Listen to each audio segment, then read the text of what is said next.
Okay, good evening. Three-phase loco schedule maintenance and schedule practices அதுதான் இப்போ இருக்க போகிறது. இது மோட்டரோட technical specification 850 kilowatts, motor voltage 2180 volt, rated current 270 ampere, rated speed 1283 rpm, maximum speed 2584 rpm, cooling type forced ventilation, star connected motor. இது இப்போ நம்ம மோட்டரோட அந்த serial இதை எப்படி கொடுத்துருக்காங்க, எஸ்ஆர்ல எப்படி கனெக்ட் பண்ணிட்டு இருக்கா, இது ஏபிபி பிஹெச்எல் சிஜிஎல் சீமென்ஸ் அந்த மாதிரி தான். போகி 1ல் எண்டில் இருக்கிறது TM1 2 3 அந்த மாதிரி. போகி 2ல் எண்டில் இருக்கிறது மோட்டர் 1, அதாவது TM6 சொல்றது மோட்டர் 1 இந்த மாதிரி. மோட்டர் 1 2 3 இப்போ அது அந்த இது ரிவர்ஸில் வருது. அந்த இந்த பர்டிகுலர் இதில் மட்டும் மேதா பிடிஎல் அதில் கண்டினியூஸாக இருக்குது. 1 2 3 4 5 6 கண்டினியூஸாக இருக்குது. இது இண்டக்டன்ஸ் வேல்யூ நம்ம மெஷர் பண்ணுறது எப்படிங்கிறது, எஸ்ஆரில் அந்த மோட்டர் லீடு பர்டிகுலர் லீடில் யூவி விடபிள்யூ யூடபிள்யூ இந்த 3 இதில் அப்படியே இண்டக்டன்ஸ் பார்க்குறது. அதில் வந்து SMI 262 படி இது ஐஜிபிடி லோக்கோவில் வந்து இண்டிபெண்ட் மோட்டரோட இண்டக்டன்ஸ் டிவியேஷன் தான் பார்க்குறது. அது வந்து 0.15 மில்லி ஹென்ரி அதுக்குள்ளார இருக்கும் டிவியேஷன் வந்து. எக்ஸாம்பிள் இதே மாதிரி இது இப்போ 4.206 milli Henry, 2.208, 4.210 milli Henry. Difference வந்து 0.04 மில்லி ஹென்ரி இந்த மாதிரி வரும்.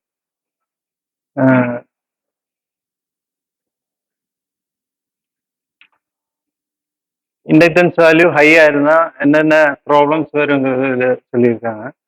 Unequal current distribution, inductance short circuit, bar to bar short ஒரு rotor defect, motor humming due to magnetic imbalance, overheating of bearings, excess vibration motor, அது mesh breakage வரலாம், வேறு அங்கங்கெல்லாம் crack அந்த மாதிரிலாம் வரும்.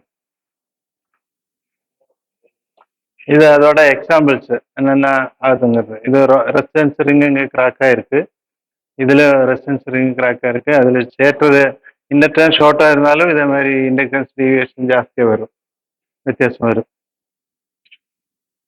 இதில் வந்து இது இண்டக்டன்ஸ் அந்த பார் கிராக் இது ஸ்டார்ட் ஆகிருக்காங்க, அது ரெசிஸ்டன்ஸ் ரிங்கு பிரேக் ஆகிருக்கு. இந்த மாதிரி வந்தால் இண்டக்டன்ஸ் டிவியேஷன் வந்தால் இந்த 0.15லேருந்து ஒரு 0.2 0.22 அந்த மாதிரி லைட்டாக வித்தியாசம் வரும். இது மெஷ் பிரேக்காக இருக்கிறது. இந்த வைப்ரேஷன் மூலம் இந்த மாதிரி மெஷ் பிரேக்கேஜ் அது அந்த மாதிரி வர்றதோட ஒரு எக்ஸாம்பிள் இது. இது அடுத்த இது பேரிங்கோட ஹெல்த்தினஸ் செக் பண்ணுறதுக்காக மெட்டல் கண்டென்ட் செக் பண்ணுறது. நம்ம அந்த டியில் ஒரு வேறு எக்ஸசைஸ் வெளியே வர்றதுக்கு ஒரு அவுட்லெட் ஹோல் போட்டிருக்காங்க. அது வழியாக நம்ம கேபிள் டை மூலமாக இல்லை ஏதோ ஒன்று போட்டு எடுக்கலாம். நம்ம ஈஸியாக இருக்கிறது கேபிள் டை யூஸ் பண்ணுறாங்க. அதில் இருந்தால் அந்த ஹோலு நல்லா க்ளீன் பண்ணிவிட்டு அது இருந்தால் கிரீஸ் சாம்பிள் எடுத்து அந்த லேபில் அந்த எம்சி செக் பண்ணுற அந்த மெஷினில் 4 grams தான் அந்த இதில் போடுறோம். அது அந்த 4 grams சேம் அந்த அளவுக்கு தான் நம்ம எடுப்பாங்க, ஜாஸ்தி எடுக்க மாட்டோம். அதை எடுத்துகிட்டு மெட்டல் கண்டென்ட் செக் பண்ணிவிட்டு அது நம்ம 250 gram வரைக்கும் நம்ம பெர்மிசிபிள் தான். நம்ம 250 அந்த மாதிரி கொண்டு போகிறது இல்லை. 200 above வந்தாலே நம்ம கொஞ்சம் அப்சர்வேஷன் மாதிரி பார்ப்பாங்க. செகண்ட் டைம் ஒரு வாட்டி செக் பண்ணுவாங்க. ஏதோ ப்ராப்ளம் இருந்துச்சுன்னா பேரிங் கண்டிஷன் ஓகே அது அன்யூஷுவலாக இருந்துச்சுன்னா நம்ம மோட்டர் எடுத்து வெளியே எடுத்து செக் பண்ணுவோம் அந்த இது. அதே மாதிரி என்டி சைடில் உள்ளது வந்து அந்த சென்சர் ரிமூவ் பண்ணியாச்சுன்னா அந்த இடத்துல நமக்கு கொஞ்சம் சாம்பிள் எடுக்கலாம். அதே மாதிரி சேம் அதே மாதிரி எடுத்துகிட்டு அதே மெட்டல் கண்டென்ட் பார்த்துட்டு ஓகேவாக இருந்தால் அதை பர்மிட் பண்ணுவாங்க. அது அன்யூஷுவலாக இருந்தால் நம்ம மோட்டர் எடுத்து செக் பண்ணுவாங்க. இது ஆர்டிஎஸ்ஓ SMI 216 சொல்லியிருக்காங்க அந்த 250 mg அந்த இது. கலரு கலரை விஷுவலைஸ் பார்த்துட்டு அதில் அதுவும் அப்நார்மலாக இருந்தாலும் நம்ம இப்போ போன வாரம் ஒரு மோட்ரு இதே மாதிரி பார்த்தேன். அது கிரீஸு மெட்டல் கண்டென்ட் வந்து நார்மல் தான். ஆனால் அதில் பார்த்தா அந்த கிரீஸ் ஓயிலி இருந்துச்சு. ஓயில் ஜாஸ்தி இருக்க மாதிரி. அப்போ அது டவுட்ஃபுல்லாக எடுத்து பார்த்தா மோட்டரெல்லாம் ஃப்ரீயாக சுற்றுது. ஆனால் கியர் கேஸ் அது பினியன் எல்லாம் ரொம்ப இதாக இருக்குது, ஸ்கோர் ஆயிருக்கு. இந்த மாதிரி ஒரு கண்டிஷன். இதான் கிரீஸ் கலர் நம்ம செக் பண்ணுறதுக்கு இது ஆல்மோஸ்ட் இதெல்லாம் ஒரு நல்ல கலரில் இருக்குது. இதில் பார்த்தா இது மட்டும் ரொம்ப பிளாக்கிஷாக இருக்கும். அது அதோட மெட்டல் கண்டென்ட் செக் பண்ணாலும் இதே மாதிரி இந்த ஒரு ரீடிங் வராது. 200 மேலே 220 250 சம்டைம்ஸ் 500 எல்லாம் இருக்கும். இது மெட்டல் கண்டென்ட் டெம்பரேச்சரு எல்லாத்தையும் ஒரு அனலைஸ் பண்ணுறதுக்காக ஒரு இது போட்டிருக்கு. நம்ம ப்ரீவியஸில் ஷெடியூலில் பார்த்தது இப்போ ஸ்பெஷலில் பார்க்குறது, இல்லை ப்ரீவியஸ் ஸ்பெஷலில் பார்த்துட்டு இப்போ நம்ம இதில் பார்க்குறது. அது ஒரு கண்டினியூஸாக பார்த்துட்டு அப்சர்வ் பண்ணிட்டு இருக்குது தான். திடீர்னு ஒரு ஹைப் வந்தாலும் இல்லைன்னா அந்த டெம்பரேச்சரில் அன்யூஷுவல் ஹைப் வந்தாலும் அந்த மாதிரி இருந்தாலும் எல்லாம் நம்ம அந்த மோட்டர் அப்சர்வேஷன் இதில் எடுப்பாங்க. டெம்பரேச்சரு இப்போது நம்ம 99 வரைக்கும் ஆர்டிஎஸ்ஓ சொல்லியிருக்காங்க. ஆனால் ஒரு 93 அபோவ் வந்தாலே நம்ம கொஞ்சம் அப்சர்வேஷனில் வைப்பாங்க. அதுக்கப்புறம் மறுபடியும் ஒரு வாட்டி ஸ்டிக்கர் சேஞ்ச் பண்ணிவிட்டு எகெயின் அதே மாதிரி வந்துச்சுன்னா அந்த மோட்டர் சஸ்பெக்ட்ஃபுல்லாக வெளியே எடுத்து அனலைஸ் பண்ணுவாங்க. ஸ்டிக்கர் ப்ளேஸ் பண்ணுறதுக்கு அவங்க ஆர்டிஎஸ்ஓ சொல்லியிருக்காங்க. அதாவது 3 o'clock ஜஸ்ட் அபோவ் இந்த மாதிரி சொல்லியிருக்காங்க. இது அந்த இடத்துல அந்த சைடில் கொஞ்சம் கீழே தான் வச்சுருக்கோம். அது இதில் இந்த ஸ்டிக்கர் ப்ளேஸ் பண்ணி இதில் ரீடிங் வர்றது 71 ஆரம்பித்து 110 வரைக்கும் இருக்குது. இப்போ இந்த 88 வரைக்கும் நம்ம ஓகே. 93 எபோவ் வந்துச்சுன்னா நம்ம கொஞ்சம் அது அப்சர்வேஷன் இதில் போடுவாங்க. இந்த கிரீசிங் குவான்டிட்டி எப்படின்னா ஆர்டிஎஸ்ஓ எஸ்எம்ஐயில் வந்து சொல்லியிருக்காங்க. நம்ம இப்போது அது எப்படின்னா ஓவராலிங்கில் 650 கிராமு 400 கிராம் அல்ல ஆர்டிஎஸ் ஓவராலிங்கில் வந்து ஸ்டில் அவுட்லெட்டு கிரீசிங் தான் சொல்லியிருக்காங்க. அது பார்த்தாச்சுன்னா ஆல்மோஸ்ட் 1000 கிராம் டி சைடிலும் 400 கிராம்ஸு என்டி சைடிலும் போகும். ஆனால் நம்ம இங்கே சதர்ன் ரயில்வேல ராயபுரத்தில் ஒரு ட்ரையல் மாதிரி ஒரு இது பார்த்துட்டு என்ன சொல்லியிருக்குன்னா நம்ம கிரீசிங் குவான்டிட்டி கம்மி பண்ணோம். அது பேரிங் எக்ஸஸ் டெம்பரேச்சர் ஆகுது. அதே மாதிரி இதில் கியர் கேஸிலும் அந்த எக்ஸஸ் கியர் கேஸில் வந்துட்டு அந்த ஓயில் ரொம்ப திக்காகி ப்ராப்பர் இது கூலிங் கிடைக்காம அதில் நிறைய இஷ்யூ வருதுன்னு சொல்லிட்டு அந்த கிரீசிங் குவான்டிட்டி நம்ம சதர்ன் ரயில்வேல மட்டும் கம்மி பண்ணியிருக்காங்க ராயபுரம் ட்ரையல் பேஸில். இப்போ அது எப்படின்னா அதுபடி நம்ம இங்கே கிரீசிங் குவான்டிட்டி கம்மி பண்ணியிருக்கு. ஓவராலிங்கில் 650 கிராமு டிஇ சைடிலும் என்டி சைடில் 200 கிராம்ஸ். அதுக்கப்புறம் எவ்ரி ஷெட்யூலு நம்ம 250 கிராம் டிஇ சைடிலும் 65 கிராம் என்டி சைடில் அடிச்சிட்ருக்காங்க. அதே மாதிரி WIP7 நமக்கு ஸ்பெஷல் சிசி ஒரு 45 டேஸில் ஸ்பெஷல் சிசி வருதுன்னு சொல்லி அந்த டைமில் டி சைடில் மட்டும் கொஞ்சம் கிரீஸ் அதிகமாக ஒரு 100 கிராம்ஸு அடிப்பாங்க. இது ஆர்டிஎஸ்ஓ சொல்லியிருக்குது. இது எப்படின்னா இனிஷியல் ஓவராலிங்கில் ஃபுல் கிரீஸ் டில் அவுட்லெட் கிரீஸுங்க. அதுக்கப்புறம் நெக்ஸ்ட் ஷெட்யூல் வரும்போது பார்ஷியல் கிரீஸிங் 200 65 கிராம்ஸ் அந்த மாதிரி. அதுக்கப்புறம் நம்ம இங்கே 250 65 அடிச்சிருக்கோம். இப்போ WG9 பார்த்தீங்கன்னா அந்த மாதிரி அந்த ஒரு ஃபாலோ பண்ணிட்டு இருக்காங்க. ஏன்னா இடையில ஸ்பெஷல் வராது. அப்புறம் இந்த ஷெட்யூல் டு ஷெட்யூல் கேப்பு ரொம்ப அதிகமாக இருக்கும். எப்போ வரும்னு தெரியாது. அதனால சேஃபர் சைடுக்கு ஆர்டிஎஸ்ஓ அதே பேட்டர்ன் WG9க்கு நம்ம ஃபாலோ பண்ணிட்டு இருக்கு. இது பாசஞ்சர் WIP7ல நம்ம இந்த சதர்ன் ரயில்வே அந்த இது மட்டும் அப்படியே போயிட்டு இருக்குங்க. இது அந்த இது நம்ம இங்கே பண்ணுறது WIP7ல் IAIBIC 250 டிஇ சைடு என்டி சைடில் 65 கிராம். அந்த கிரீஸோட கிரேட் அது செர்வோப்ளெக்ஸ் HHC 120 அது இது ஓவராலிங்கில் அடிக்கிறது.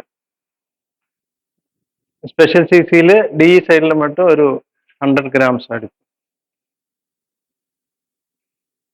இது ஹோல்டர் பிளேட்னா அந்த நம்ம கன்வென்ஷனில் அந்த நோஸ் பேடு அதனோட இது நோஸ் இது இருக்குது இல்லையா, அது சேம் அது அந்த இதில் வர்றது இதில் பண்ணுவாங்க. அதோட மெயின்டெனன்ஸ்னா ஒரு ஷெட்யூலில் எம்பிடி செக் பண்ணுவாங்க. அந்த டோர்காம்னு சொல்லுவாங்க, அதை ஃபிட் பண்ணுறது. அதை ஃபிட் பண்ணுற அந்த நோஸ் இதில் எம்பிடி பார்ப்பாங்க. எல்லா ஷெட்யூலில் எம்பிடி பார்ப்பாங்க. அதோட டைட்னஸ் ஐசியில் வந்து நம்ம க்ராஸ் செக் பண்ணுவாங்க. 1330 நியூட்டன் மீட்டர் டோர்க்கில் டைட்னஸ் என்ஷோர் பண்ணுவாங்க. அதுக்கப்புறம் அந்த லைன் மார்க் போட்டுட்டு அதை எவ்ரி ஷெட்யூல் அதை வாட்ச் பண்ணிகிட்டே இருப்பாங்க. அதை டிஸ்டர்ப் ஆகுதா, ஏதோ ப்ராப்ளம் இருக்கா. அதே மாதிரி 12 ஏரியா அதுக்கு ஆர்டர் பிளேட்டில் ஒரு இதுதான் அந்த 12 கர்வுன்னு சொல்கிறது. ஒரு கர்வு ஒரு ரேடியஸ் கொடுத்துருக்காங்க. இதுக்கு 12 வேணும்னு அந்த இது இருக்கு. அந்த கரெக்டாக அதை இது இப்படி வச்சுட்டு பின்னாடி லைட் அடித்தா லைட்டு பாஸ் ஆகக்கூடாது. பாஸ் ஆகிடுச்சுன்னா அந்த கர்வில் ஏதோ இஷ்யூ இருக்குன்னு அர்த்தம்.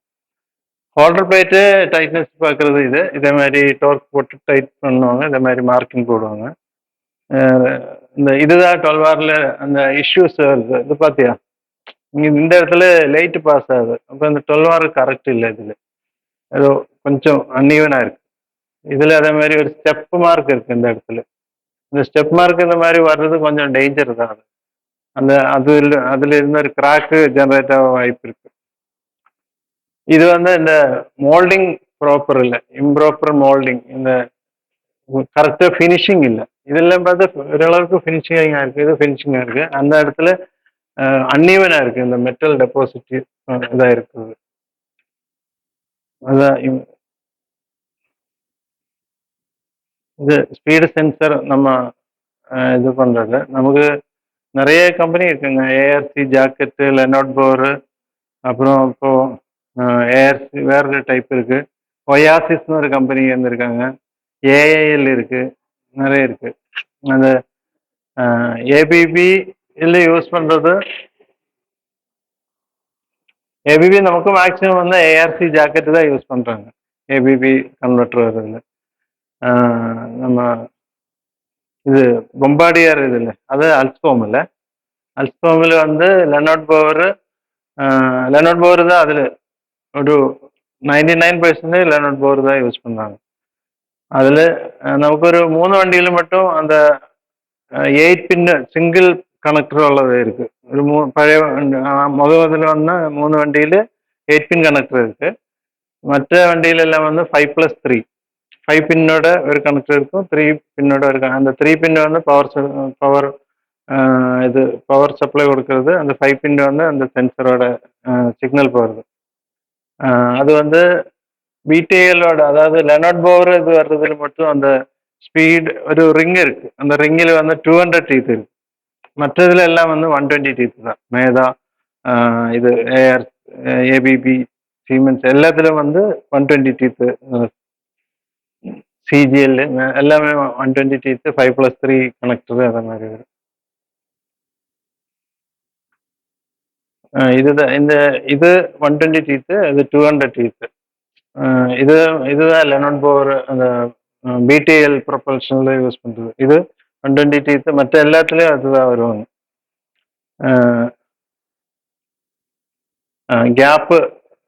கேப்பு நம்ம இன்ஷூர் பண்ணுறது. அந்த பிடிஎல் ப்ரொபல்ஷன் அந்த இதில் வந்து அது ரொம்ப சென்சிட்டிவாக இருக்குது. அதனால் கேப்பு வந்து ரொம்ப கம்மியாக வைக்கணும்னு சொல்லுவாங்க. 0.5 இருந்து 1 mm வரைக்கும் அந்த இதில் சொல்லியிருக்காங்க, எஸ்எம்ஐயில் சொல்லியிருக்காங்க. நம்ம இங்கே எப்படின்னா 0.6 0.8 வரைக்கும் வச்சுருக்காங்க. அந்த 120 டீத்து வர்றதுல 1.5 வரைக்கும் ஆக்சுவலி சொல்லியிருக்காங்க. ஆனால் நம்ம 0.8 1 mm வரைக்கும் தான் அந்த கேப் மெயின்டைன் பண்ணுறது.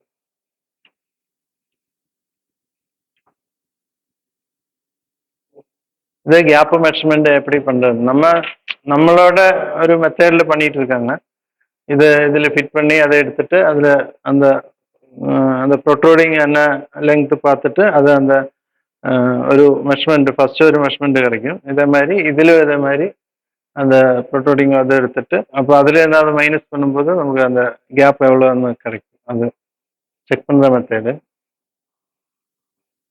இந்த ஸ்பீடு சென்சரில் நமக்கு வர்ற இஷ்யூஸ் இதே மாதிரி டேட்டாவில் இதே மாதிரி motor 3 speed greater than limit அந்த மாதிரி வரும். TM3 Bogi to isolated. இப்போ இந்த மாதிரி வந்துச்சுன்னா நம்ம அந்த சென்சர் வண்டியிலிருந்து எடுத்துகிட்டு வந்து டெஸ்ட் பெஞ்சில் செக் பண்ணி கண்டிஷன் செக் பண்ணிவிட்டு நல்லா இருந்தால் அதை மறுபடியும் அதே போடலாம். இல்லைன்னா ப்ராப்ளம் இருந்துச்சுன்னா அதை மாற்றி புது சென்சர் போடுவாங்க. இது டெம்பரேச்சர் சென்சரோட இதே மாதிரி இஷ்யூ வந்துச்சுன்னா டெம்பரேச்சர் கிரேட்டர் தான் லிமிட்டு இந்த மாதிரி ஒரு மெசேஜ் வந்துச்சு. அப்போ அது நம்ம செக் பண்ணுறது எப்படின்னா இது அதோட இதுதான் டெம்பரேச்சர் மோட்டர் 150 மற்ற இது மற்றதெல்லாம் ஒரு ஆல்மோஸ்ட் சேம். இது மட்டும் 150 கிரேட்டர் ரொம்ப அதிகமாக இருக்குது. இந்த டைமில் இந்த அதில் 2 எலமெண்ட் இருக்குது டெம்பரேச்சர் சென்சர் A, B. அதில் அதோட ரெண்டும் வேல்யூ செக் பண்ணும்போது ஆல்மோஸ்ட் சேமாக இருக்கும். 0.3 தான் மேக்ஸிமம் டிஃப்ரென்ஸ் அலோவ் பண்ணியிருக்காங்க. இதில் பார்த்தா ஒரு எலிமெண்ட்ல 117.74 இருக்கு, இன்னொன்றுல 157.25. அப்போ ரொம்ப வித்தியாசமா இருக்கு. இதுதான் அந்த எலிமெண்ட். ஏபிங்கிறது ஒரு எலிமெண்ட், சிடிங்கிறது இன்னொரு எலிமெண்ட், இங்கிறது அந்த அதுல ஒரு ஷீலிங் வயர் இருப்பாங்க, அது கனெக்ட் பண்ணியிருக்கு இல. நம்ம செக்கிங் எப்படின்னா ஏபி ஒரு எலிமெண்ட் வேல்யூ பார்ப்பாங்க, சிடி ஒரு எலிமெண்ட் பார்ப்பாங்க. அப்புறம் அதோட வித்தியாசம் வந்து 0.3க்கு மேலே வரக்கூடாது ஒன்று. இன்னொன்று வந்து இக்கும் இந்த பாடிக்கும் அந்த ஷீல்டிங் வயர் கொடுத்துருக்கனால அது கண்டினியூட்டி வரணும் நமக்கு. ஆனால் அதில் ஒரு இது கொடுத்துருக்கு 0.3 வரைக்கும் பெர்மிசிபிள் தான். இன்னொன்று வந்து இருந்து இந்த எல்லா வயருக்கும் நம்ம கண்டினியூட்டி பார்ப்போம், அதெல்லாம் ஓப்பன் சர்க்யூட்டில் இருக்கணும். அதே மாதிரி ஏபிக்கும் சிடிக்கும் இந்த டைம் இந்த ஷார்ட்டிங்கும் வரக்கூடாது, அது இருக்கு. இது அதில் ஒரு எலிமெண்ட் கட் ஆயிருக்கு. இப்போ 2 இதில் ஒரு இது கட் ஆயிருக்கு, வயர் கட் ஆகிருக்கு அதில். அதே மாதிரி 2 இது இருக்கும், ஏபி ஒரு கனெக்டர் இருக்கும், சிடியில் இன்னொன்று இருக்கு, இதே மாதிரி சேம் இதே மாதிரி.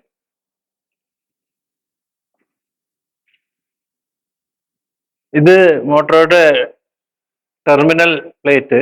டெர்மினல் பிளேட்டில் இப்போ நம்ம பவர் கேபிள் கனெக்ஷன் கொடுத்துருக்கிறதுல இது ஹெல்த்தியாக இருக்கிற ஒரு இது வந்து ஓவர் ஹீட் ஆகிருக்கு இந்த இடத்துல. இதுக்காக நம்ம அந்த டிரான்ஸ்பரன்ட் ஸ்லீவ் போட்டு விட்ருவாங்க.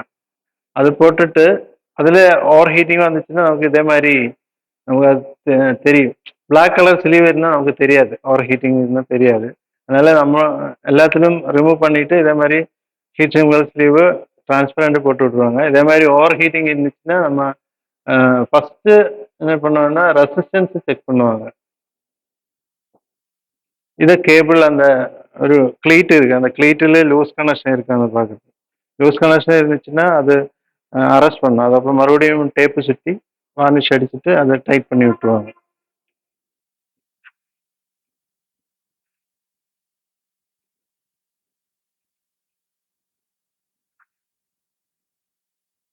இது ஒரு ரெசிஸ்டன்ஸ், இதை ரெசிஸ்டன்ஸ் செக் பண்ணுறது. அந்த UVW 3 கேபிளுக்கு அந்த டோட்டல் லெங்க்த்துக்கு ரெசிஸ்டன்ஸ் செக் பண்ணுவாங்க. அது மில்லி ஓம்ஸில் தான் கிடைக்கும். இதே மாதிரி ஆல்மோஸ்ட் சேமாக இருக்கும் எல்லாமே. சப்போஸ் ஒன்று மட்டும் இந்த 227 அந்த ரேஞ்ச் இல்லாமல் ஒரு 300 அபோவ் அந்த மாதிரி வந்துச்சுன்னா அந்த கிரிம்பிங்கில் ஏதோ இஷ்யூ இருக்குன்னு அந்த மாதிரி இருந்துச்சுன்னா அந்த கேபிள் சேஞ்ச் பண்ணுவாங்க மேக்ஸிமம். அது ஓகேவா இருந்தால் அந்த ஸ்லீவ் மட்டும் எடுத்துட்டு வேறு அந்த கனெக்ஷனில் வேறு ஏதோ ஒரு போல்ட்டு ஏதோ லூஸ் அந்த மாதிரி அந்த ஆஸ்பெக்ட்ல செக் பண்ணுவாங்க. இதில் இந்த சரியா டைட் இல்லாதது அந்த மாதிரி ஏதோ ப்ராப்ளம் இருக்கான்னு பார்த்துட்டு அலோவ் பண்ணுவாங்க, இல்லைன்னா கேபிள் சேஞ்ச் பண்ணுவாங்க. இது வந்து நமக்கு ஒரு ஃபெயிலியர் வந்தது. அந்த 30554 ஒரு கேபிள் இதே மாதிரி பேன் ஆயிடுச்சு உள்ளார. அந்த கனெக்ஷன் ப்ராப்ளம் இல்லை, ஆக்சுவலா இது இந்த இந்த இடத்துல இது ட்ராக்கிங் ஆயிருக்கு. இந்த மெட்டீரியல் இன்சுலேஷன் வீக் ஆயிட்டு அந்த வழி ட்ராக்கிங் ஆகி பேன் ஆயிருக்கு இது. நமக்கு ஒரு ஃபெயிலியர் வந்தது அது. Response checking. சரி.